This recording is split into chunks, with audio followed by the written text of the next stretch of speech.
Jorge. Such drama this week. Those poor girls were really put through it, I tell you.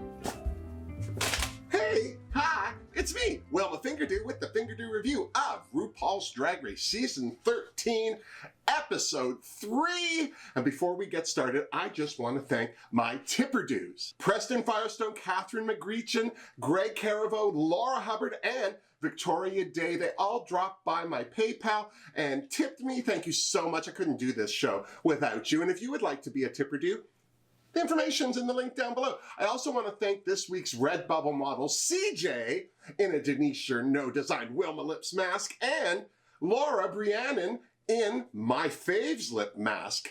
I have these masks and fitted masks available on my RedBubble page. The link for that is down below too. Stay safe, that's all I'm saying. Now, Jorge, drink me!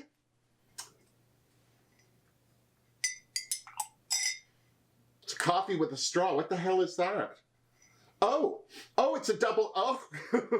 For those of you who haven't heard about Moonshine Creek, my very good friend, John Dwyer, sent me a little holiday spirits package, and this was one of the bottles. This is from Moonshine Creek. It's their signature double coffee liqueur. It's 25% alcohol. There's no cream in it. It's just like Kahlua or something like it, just a straight coffee liqueur. Very smooth, very delicious, and it goes beautifully in a double. That's what's in here, isn't it? Okay. That's a hot straw. I'm just saying. Aluminum in coffee doesn't work, Jorge. Double makes it all better. I just say. Okay, so let's get to it. Well, we picked up where we left off after the non-elimination, back in the workroom, and although everyone was happy to still be there, no one was happier than Simone. Of course she was. She won the lip sync. She got the best critique from RuPaul, and you can't buy that for $5,000. Well, not anymore. I'm sure she was giving them away 20 years ago. Although Lala was happy for Simone, she wasn't too happy. Being outshone by Simone seemed to stiffen Lala's resolve to not become complacent and make sure those judges know she's the poop too. Why is that a saying? Oh, it isn't when I say it? Gottmik and Candy bonded over how relieved they were to be safe this week because they were convinced that they would be lip-syncing against each other. Can you imagine? Who do you think would have won that lip sync? Gottmik looks fantastic, but Candy knows how to sparkle. Mind you, she didn't do too much sparkling this week. Bless. I thought it was funny that Elliot said, after getting to know everyone, she wouldn't be able to vote someone off. Well, that's because she hasn't got to know them enough. Trust me, in 2 or so weeks, Elliot will be begging to vote people off. Let me tell you what. Of course, this inspired Tina to ask who of that group that voted her off would Elliot want to eliminate. Her response was, all of them. Makes me think there's more to 2 T's there than meets the eye. Or she's just showing off. Either way, good for Elliot, I'm just saying. Tina also wondered when the Porkchoppers were going to enter the game and what they've been doing this whole time. She also pondered the weight of them starting the game a notch down from the winner's circle. Look at Tina underestimating people, because that's always worked out well. Here's the difference between people. After a little winner's circle cheer, Olivia was concerned about calling themselves the winner's circle, because the implication obviously was that the other queens were losers. See how lovely she is, thinking of others. She's going to heaven. Next day, the Porkchoppers entered the workroom and they couldn't have been happier. Okay, sure, any one of them would be happier to win the whole shebang, but let's not put the drag queen before the cart. Seriously. Tamisha was so thankful not just for still being in the race, but because being that close to elimination that early in the game kicked her focus into overdrive. Good for her. Something the other queens were also feeling, especially JJ and Denali. They looked at their second chance as an advantage over the other queens because almost going home kicked them all into overdrive. There's a lot of overdriving going on. Or that could have been their libidos talking because the talk turned to the trade of the season and that he was definitely on their team. Well, they're not wrong. God bless Utica. She's just like me around boys, except thinner. But Before the girls got too blue, there was Ru's video message snapping them all back in line. So much for that kick into overdrive. Ru's video message was, hold on. Jorge, I forgot again. Jeez. There we go. Now I'm beautiful. Gee whiz, Jorge. You have 400 jobs to do and you missed that one? Jeez. Okay, Ru's video message was full of Proud Mary references that filled the queens with questions, and then, well, there was Ru. And I have to say, I thought it was nice that Ru apologized for freaking the queens out. Funny how an apology can make it all better. I said an apology! Of course, giving someone a check for $100,000 can make it all better too, I'm just saying. Ru gave the girls the same mini challenge as last week's group, a lady and the vamp runway with a day and evening look. Needless to say, Kimora was excited, but as the queens got ready, she worried about doing her face in an hour. Normally, it takes her 5. Why is it the girls that look like they have nothing on take 5 hours? I'm just saying. Denali confirmed this to be true and that Kimora had a reputation in Chicago for taking her time with her face. But 5 hours? Sweet beats. She's lucky she's not hairy or she'd have to shave again halfway through. The rest of the queens were amazed. Even JJ, who only does one show a week, is quicker at putting on her makeup. Hell, Kimora was still setting up and JJ had her eyebrows on already and was asking the rest of the room to promise that the winner of season 13 would be in their group. Well, Denali assured JJ that she was already here. And she wasn't talking about Kimora, who was spending more time running around and fretting than getting that brown eyeshadow on. When the queens were ready to hit that runway, Kimora was not. She was struggling to get her finishing touches on, keeping Ru, Michelle, Ross, and the rest of the cast waiting. So, without knowing if Kimora had made it, the mini challenge began. Denali's lady look was super cute, if not a little too skater costume for me. Doesn't mean I didn't like it. That wig was everything, and definitely a Fingerdoo. But I have to say, I like Denali's vamp look a lot more. Still a touch costumey for me, but in the best way possible. Fingerdoo. JJ's lady look was fun, maybe a little too monochromatic for me, but I still gave it a Fingerdoo. Does anyone else see Eddie Izzard when she doesn't wear a wig? Just me. JJ's vamp look was her lady look in black minus the vest and a red rinse in her hair. Don't get me wrong, she looked fantastic and her makeup is flawless, but we just saw this silhouette, so it's a Fingerdoo for me. Rosé's lady look was a total Fingerdoo and then some. I didn't even recognize her at first. The hand-painted fabric, the wig, the jewelry, her name reveal as she was leaving. Very Sasha Velour in the Crew Better Work Makeover Challenge with Donatella Velour. Do you remember? Who else gagged over Rosé's vamp look? Yes, okay, I can see where the lamp jokes are valid, but the design of this outfit was pure haute couture. The stylized organza Victorian blouse, the pannier cages, and that hat. Sure, she was also wearing a leotard, but it was way more than that. It was also a Fingerdoo.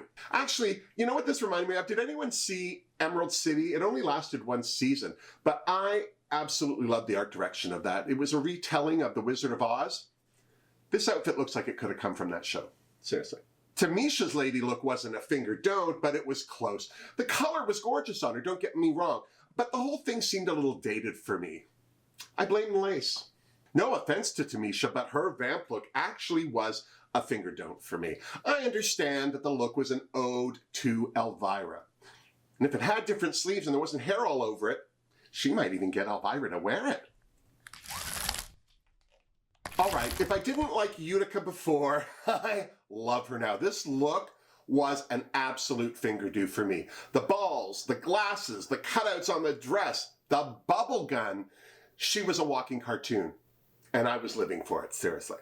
I didn't think Utica could top her lady look, but I was wrong. Her vamp look was pure fantasy from the neck up. The wig, the makeup, I've seen comic book art that looks like her. Tying in her first look with more balls and that exaggerated Elizabethan collar was genius. From the neck down, meh. And then Ru made a big show of checking her wrist. Did you see that? Flicking her Lagerfeld fan and looking like she had somewhere to be. Makes me wonder if they actually did have to wait for Kimora. But was it worth it? No, I thought she looked like a stewardess in this outfit. No offense, a first-class transatlantic stewardess, but still. And why was she carrying the teacup? Still, she looked good, so Fingerdoo. I like Kimora's vamp look way more. The wig looked better. I like the cut of this dress more. All in all, another Fingerdoo. After the runway, and reading Michelle's outfit, come on, someone was going to, if they hadn't already.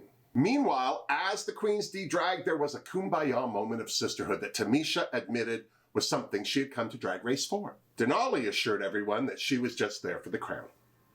Tamisha also told the room that she had won over 200 pageant titles, was 49 years old, 4 years older than she said in the Meet the Queens video, I'm just saying, and that all her biological kids were older than the rest of the queens. What? Tamisha's got kids?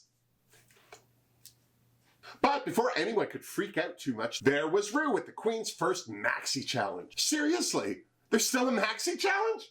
I'm exhausted.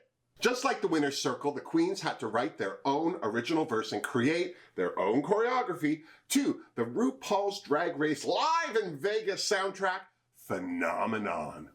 The queens were excited and got down to writing their lyrics. Denali planned to rap and sing her verse because she was looking at this as an opportunity to show the judges what she could do. Well, all right. Rosé was planning to sing because, well, that's what she does. Utica the farm girl announced that she was gonna rap. And I don't think she meant a package.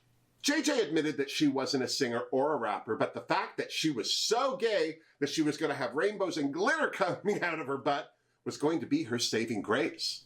I don't know, being cute is probably the bigger help. I mean, seriously. See the reaction you'd get if an ugly person pooped glitter and rainbows. Hell, an ugly person wouldn't even get as far as pulling their pants down. They'd be tackled right out of there and it's just there. Kimora admitted that she has 2 left feet, which is probably why she's a park and bark queen. Utica's background was modern dance or shopping organic. I don't know, there was some grapefruit squishing going on. Confused me. Tamisha pulled an Elliot by not letting the other girls know she was a choreographer. Hell, there seemed to be too many choreographers there as it was. And she was right. JJ, Denali, and Rosé started overstirring the pot, and they weren't even finished writing their lyrics yet. Seriously. You could tell Denali was respecting JJ's input too.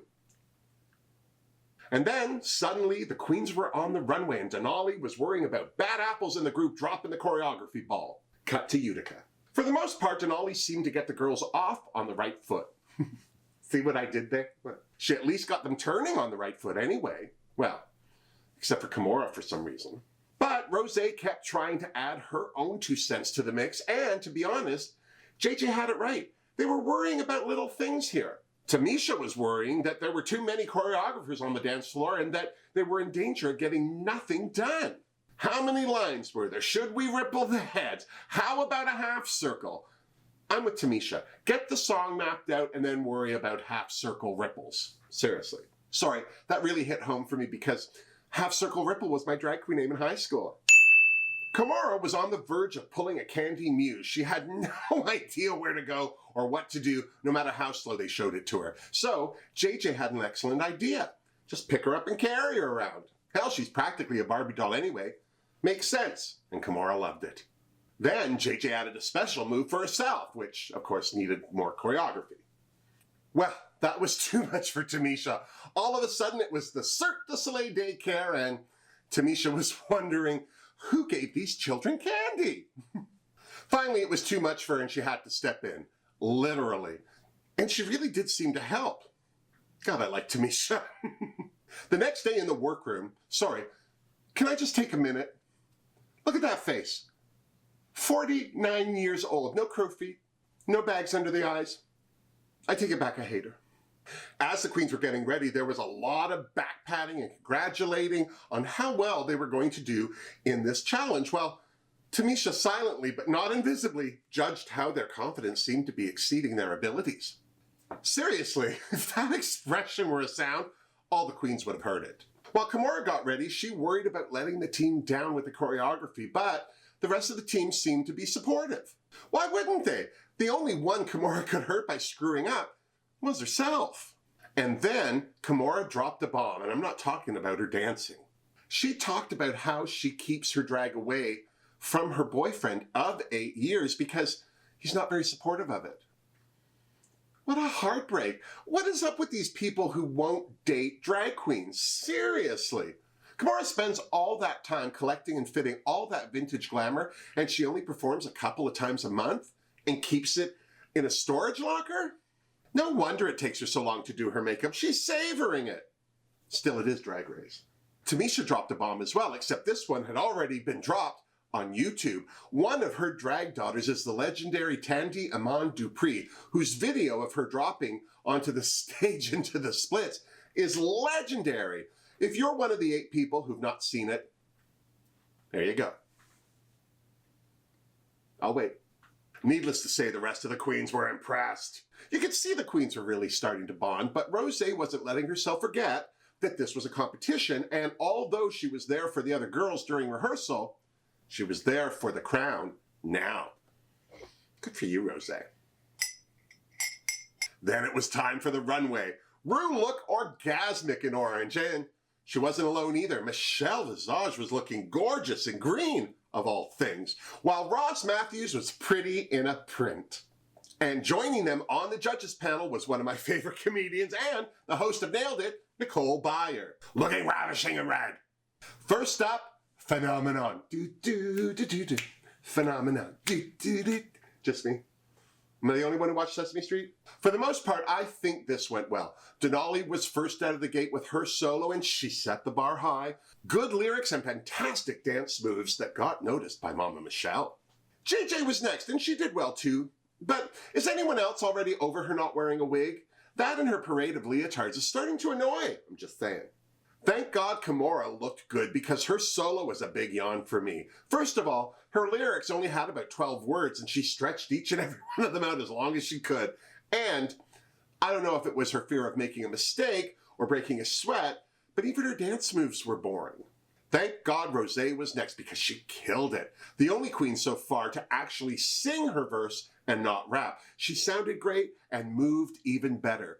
Way to make us forget about Kimora, Rosé, seriously. Tamisha did well. I didn't hate her outfit, and her verse was good, but she didn't sparkle, which was a shame. Utica was an absolute delight. Her lyrics were fun, and she delivered them beautifully, but the biggest thing about Utica's performance was she looked like she was having the most fun. Seriously, I'm having fun just looking at her. When the number was all said and done, I thought they did a good job. Even Kimora, who I was worried, was just going to stand there, so good for her. And then it was time for the main runway. Category is, we're here, we're sheer, get used to it. Up first was Denali, and even though it looked like she was wearing another skating costume, I'm giving this look a Fingerdoo as well. The color was beautiful. JJ's electric car washer was a Fingerdoo for me. Another long-sleeved leotard and no wig. I don't care how much fringe you put on it, the silhouette's the same. Mix it up, JJ. You're not that cute. Actually, she is. Kimora looked good, and so she should. It seems to be her only skill. Tell me I'm wrong. Still, it's a Fingerdoo. I didn't hate Rosé's runway, but I didn't love it. There was a lot going on. I feel like she should have done the jacket on its own or the wrist ruffles with a simple black dress. And hey to all of you that recognize that wrist ruffle was my drag queen name in high school. Tamisha's dress was a total Fingerdoo. I loved it. The color, the sequins on the sheer fabric. She looked like she was walking through a cloud of glitter. I even liked that big organza bow business on the front. Stunning. Now, I don't know what the hell Utica was wearing, but I wasn't mad at it. She looked like she stepped out of a watercolor painting or through it. Either way, it was an unexpected yet welcome surprise. I love that it was also an homage to her mother and her love of Stevie Nicks. Or as Ru said, Sleevey Nicks. Yeah, I hate that I repeated it too. And then it was time for the judges' critiques. There was nothing anyone didn't like about Denali. The costumes, the moves, rhyming slut with triple Lutz. Denali was the whole package. JJ was another fave of the judges, but Michelle did ask her why she didn't like to wear wigs. And I have to say, I like JJ's answer. She doesn't see herself when she wears a wig. She doesn't feel like herself in them. That's a good answer.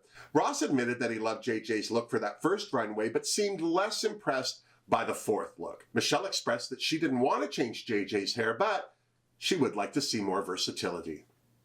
especially after 4 of the same looks. Seriously. The strongest earlobes in the world were next. Kimora Hall, and everyone loved her look. Nicole said she looked so rich that she would rob her. But they all agreed that there was no personality there. Kudos to Ross Matthews and his 1987 movie Mannequin reference, but it was a long walk to tell Kimora she was stiff. Hell, it was almost cardio. Rosé was another one the judges loved, although Ross did use the C word regarding her final runway. Crafty. Hey, if crafty is another way of saying busy, I agree. Tamisha was next, and everyone was gagging over her runway look, and even more impressed that she'd made it. But this isn't RuPaul's Project Runway, and Michelle, for one, wanted to see Tamisha bring it bigger and teach those girls the way she taught her legendary drag daughters. RuPaul's Project Runway, I would watch that. Last but not least was Seventh-day Adventist, no pressure, Jesus is great, Utica. Even though Nicole said she was like being on acid, all the judges agreed that they loved her quirky originalness. Although Michelle did warn her to make sure that her looks are all together where they should be. Like on her body and not in a pile beside her, Michelle? Or was that a hint she didn't like Utica's makeup? I guess we'll never know because the queens were sent to the Untucked lounge while the judges deliberated. Kimora was worried. Apparently she thought her performance was better. Obviously she was wrong. Tamisha understood what the judges said about her performance, but she was still happy with what she did. Guess she'd have to be. Now, I don't want to bore you with the details. It was your typical Untucked lounge. The queens congratulated each other over a job well done, but you could tell they knew Kimora was in the bottom, even with that wardrobe. Everyone seemed to agree that the top girls were JJ, Rosé, and Denali. Of course, the girls also wondered if the winner's circle had gone through this already. And then they wondered if one, more, or none of them would be sashaying tonight. And that's when the Untucked lounge got interesting. The queens reflected on that first day SmackDown and how it gave them all a beneficial ego check, which they agreed would help them focus for the rest of the competition. They also talked about that first vote and what factors helped them make it. JJ judged by looks, which is big talk for someone wearing chicken feathers. Utica shared how horrible it felt to be tied with 2 T's for that first vote. She wished she'd spoken up more, but Tamisha pointed out how Utica helped Kimora reattach a nail while they were all waiting to hear their fate, and that was a big decider for her vote. Well, not the first one. She voted for Utica the first time. So did Kimora. Seriously. Good thing for Utica there was a second vote. Then the queens started talking about their drag families and coming out. Kimora's family has never seen her perform and really don't even know what she does in women's clothing. Kimora said being Asian, the pressure for her to pursue a legitimate professional career by her parents was a constant, and Kimora kept herself closeted so she didn't disappoint her parents again. Apparently she disappoints them a lot. Tamisha revealed that in 30 years her mother has never seen her perform, but that was because she's older and she grew up in a different time and drag is still, for her, taboo. Then Utica shared how scared she was to come out to her parents as a drag queen and how they thought she was a stripper and would disown her, but apparently that didn't happen, and she told Kimora that staying in the closet was robbing her family of getting to know who Kimora was. How great is Utica? Seriously. I also loved how when Kimora told the queens that they were the best, Rosé reminded them that no, they weren't. That's why they were all there. I have to say, I was on the fence with Rosé at first, but that sense of humor is starting to win me over. Seriously.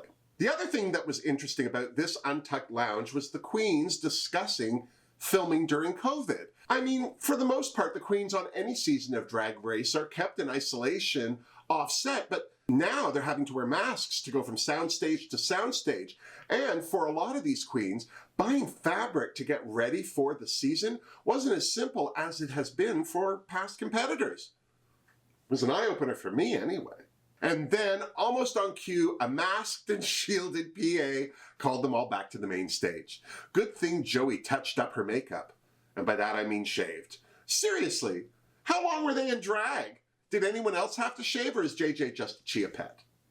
Back on the main stage, it was announced that Rosé and Denali were the top queens of the week, and that all the other queens were safe.